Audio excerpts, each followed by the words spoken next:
dhaabbata beekamaa kan namni hundi sodaatu dhaabbata kanatti dabalamtee jennaan mallaqa duniyaa wanti qabeenya jedhamu beekamtii wanti hundi si jalatti hafti garuu ammootu gammachuute ni dhabda dhaabbanni kunis Illuminaatii jedhama.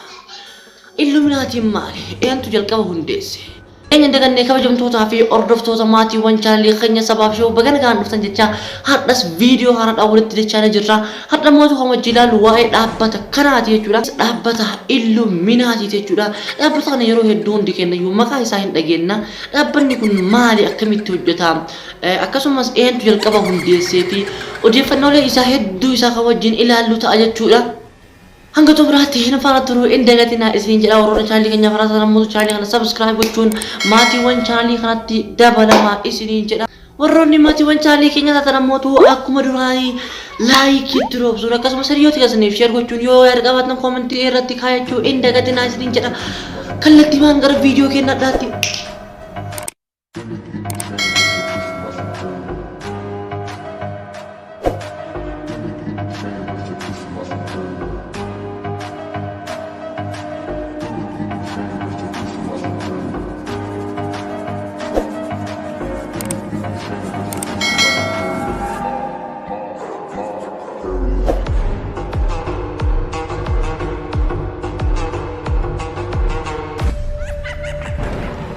kabajamtootaa fi hordoftoota haadil qabnu qophii kenna yeroo ammoo akkuma jaabi jedhe normaali fudhadhee yaadammoo dhalaataa fudhadhee golfina akkasii amma mootu mee gara qophii keenyatti haa dabarru. Illuminaatii kana akkuma isin beektan dhaabbata hedduu akka beekamaadha hedduu maqaa isaa hin dhageenye ebalu bara akkasii ebalu bara Illuminaatiidha maal yeroo jedhan ni dhageenya jechuudha namoota beekamoo artistootaa fi akkasumas aktarootas garuu ammootu mee dhaabbata kana ka'umsa isaa irraa jalqaba akkamitti ture eenyutu isa hundeesse eessatti hundeeffame waan jedhu irraa haa kaanu jalqaba irratti dhaabbanni kun bara 1774 Jarman magaalaa Baavaariyaatti kan hundeeffame yoo ta'u innis Adam Weishaupt nama jedhu hundeeffame jechuudha. Waan isa ajaa'ibuu fi waan isa dinqisiisu ammootu namni kun nama akkaan baratee fi nama profeesara ture jechuudha. Achitti namni kun ergasii nama dhaabbata Illuminaatii jedhamu kana hundeesse jechuudha bara sanarraa ka'ee jechuudha. Yeroo sanitti yeroo namni Illuminaatii kanatti dhaabbata kanatti dabalame nama waa xiqqoodha jechuudha. Yeroo sanitti namni itti dabalamus nama xiqqoodha warroota akkas aangoo qaban. Garuu ammoo yeroo sanitti namni akkasitti itti dabalame akkiratti addunyaa irratti hin babal'an. Namoonni dhaabbata sana keessa jiranillee yeroo san nama muraasa turan.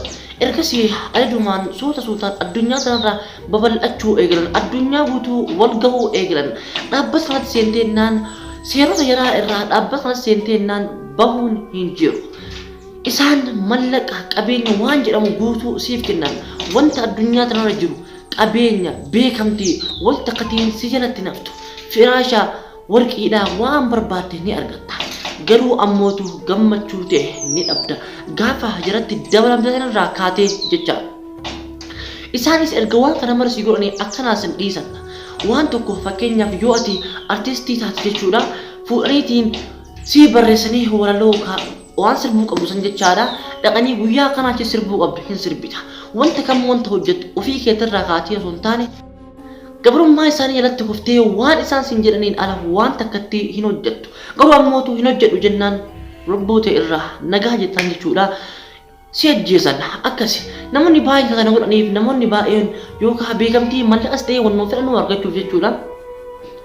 Bu'aa bahii hedduu carii akkasitti argatan namoonni kuuwwan ammootu artistootas ta'ee yeroo ammaa kana akkuma isin beektan namoonni hedduun dhaabbata kanatti dabalaman artistoota warroota fiilmii hojjetanii fi warroota akkasii sooshaal miidiyaa irratti hedduu beekamanidha. Garuu ammootu kana hedduu takka argachuuf hawwuu isaanii irraa kan ka'e jechuudha. Dhaabbata kanatti karaa salphaan argachuuf beekamtii fi qabeenya kana karaa salphaan argachuuf jecha dhaabbata kanatti ni dabalaman. Garuu ammootu gaafa itti dabalaman sanirraa ka'ee gammachuu waan jedhamu ni dhaban jechuudha. Mallaqa ofii isaan irratti nafu kanarraa wanti isin hubachuu qabdan mallaqa argataniif gammachuu hin argatan. Akkasumas dhaabbata kanatti cal jedhee namni tokko itti hin dabalamu akkaataa fi seera qaba waliin mallatteessan isaan mallaqa waan jedhamu guutuu siif kennan atis waan isaan jedhan kamuu jechuudha yeroo isaa eedee hojjettaaf jechuudha. Yeroo baay'ee namoonni dhaabbata kanatti dabalaman cinqaa fi gammachuu dhabuu irraa kan ka'e bahuuf ni yaalan jechuudha. Akkuma isaan bahuuf yaadaniin lubbuun isaanii achumatti dhabamti jechuudha. Garii namoota akkasumatti erga cinqaa arganii booda lubbuu isaanii irraa bahanii ummata boo dhaabatanii ani miseensa dhaabbata kanaatti jedhanii of himan jechuudha. Akkuma isin beektan artistii beekamaa fi king of pop kan ta'e Michael Jackson. Akkuma isin beektan Michael Jackson hundi keessanuu ni beektan jechuudha. Artistii sana hedduu takka beekamaa fi akkasumas mallaqa isaatis mallaqa nama hedduu takka mallaqa qabuudha jechuudha. Innis sababa abbaa isaatiin dhaabbata kana seene jechuudha. Hedduu takka keessatti ture. Namni kun hedduu gammachuu hin argatu jechuudha. Maaliif jennaan dhaabbata kana keessa seentinaan takka gammachuun addaan baata jechuudha. Innis waan kana obsuu dadhabeetiin ummata afootti bahee of eeggadhaa jedhanii hedduu takka dhaaban jechuudha. Warroonni dhaabbata kanatti dabalaman dhaabbata akkanaatu jira of eeggadhaa jedhanii himan jechuudha. Innis kana keessa bahuuf hedduu takka yaala. Garuu ammoo hin dandeenye.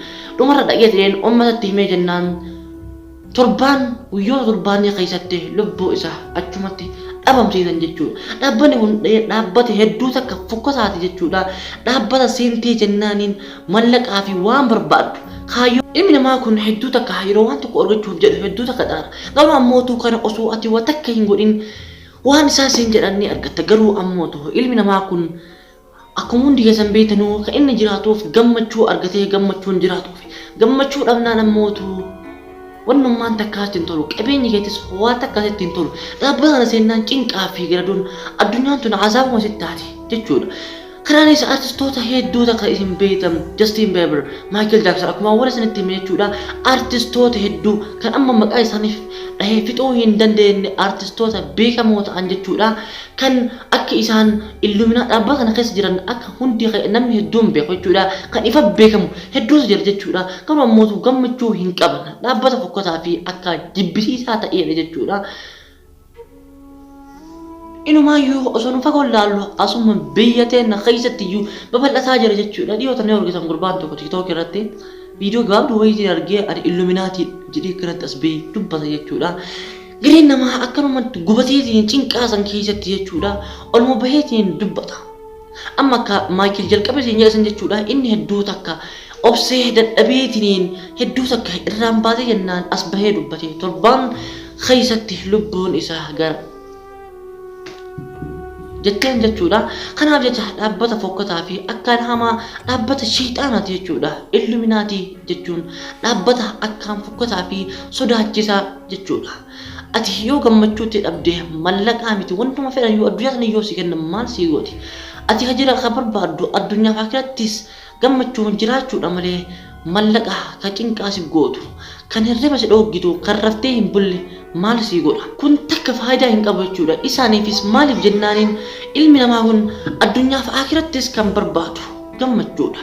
Asirrattis addunyaa irrattis ati kan argattuuf beekamtii yookaan mallaqa argattee gammaddee jiraachuuf addunyaa irratti gammachuu yoo dhabde akhiratti ammootu beekamaadha. Waan silaa rabbiin jibbu kan amantii keessattis hin jaallatamne tana yoo goote rabbi birattis akka hin jaallatamne akka azaaba seentu beekamaadha. Addunyaa irrattis yoo hin gammadin faayidaan isaa mee maali? Khasaaraa malee wanti faayidaa argan takka illee hin jiru jechuudha. Addunyaa irratti gubattee akhiraa irrattis akkasumas warruma shayxaana kana wajjin achuma keessatti gubachuudha malee addunyaa fi akhirattis gammachuu ta'e dhabdee jiraatte jechuudha. Wannuma fe'ee haa ta'u yeroo dhayxu jechuudha akkaataa isaan ta'e siin jedhan waloo isaan si barreessa. Akkaataa isaan siin jedhan fakkeenya yeroo baay'ee akkana godhatan maal jedhan mallattoo isaanii jechuudha. Ati akkas taarataa kanaan jenne bicha. Si ergan asii bakka san dhaqii achi akkas godhi achi dhaqii akkas godhi yoo sirbitu akkana godhadhu uffata akkasii godhadhu kaan akkasii godhadhu siin jedhan. Gammachuu maaltu jira? Gammachuu maaltu jira? Wallaahi cinqaa malee gammachuu wanti argan takka hin jiru.